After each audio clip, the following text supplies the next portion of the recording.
Well, when I scraped this all off, there was just the bare outline of a switch right here, and it is exactly the same as the size of the switch that was used to control those. And you could see that on the bare wood, and I've taken pictures of it and so forth. And the screws that held it were right there. So that was removed very early in this car's operation. And there were some other small things that we found. One thing we didn't find, and it surprises me, is any form of lightning arrestor on this car. As far as I can see, it never had one, and I don't know whether they thought they were going to be lucky over there in Sanford or what.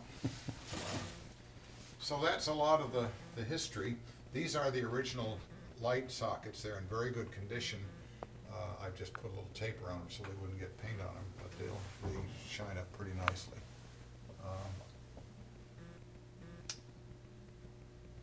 When it was built, I'm pretty sure it had electric heaters right here, down here. On the other end, this area has been charred. These little tubes are what they used to use in houses. I hadn't seen it in streetcars before, for conducting electricity. They called it knob and tube wiring.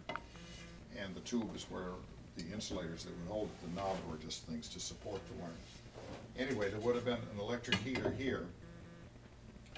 Then at some point, the stove was added. That was over here.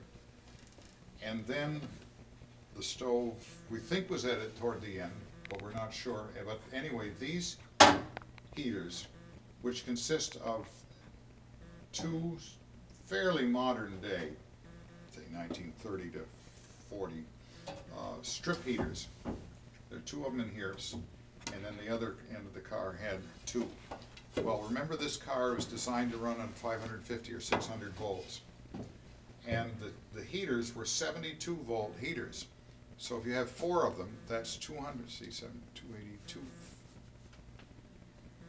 72 times 4, 280, 288, 288 volts, roughly half of 600.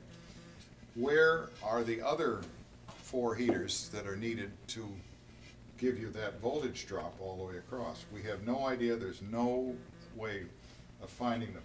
When we tried tracing the wiring for these, it didn't. We couldn't get a circuit. We have no idea what they were.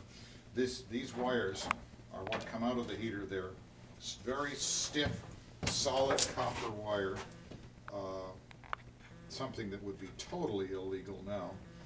And one of them went down to the ground underneath the car, to the ground wire, and it was just wrapped around. It wasn't even soldered. It was a very poor connection, and I don't know how it worked. So I have a feeling that as this car neared the end of its life, the quality of the workmen just wasn't there. People had had experience, and so they just did whatever they could to keep the thing running another day. And so we're going to leave that heater in here.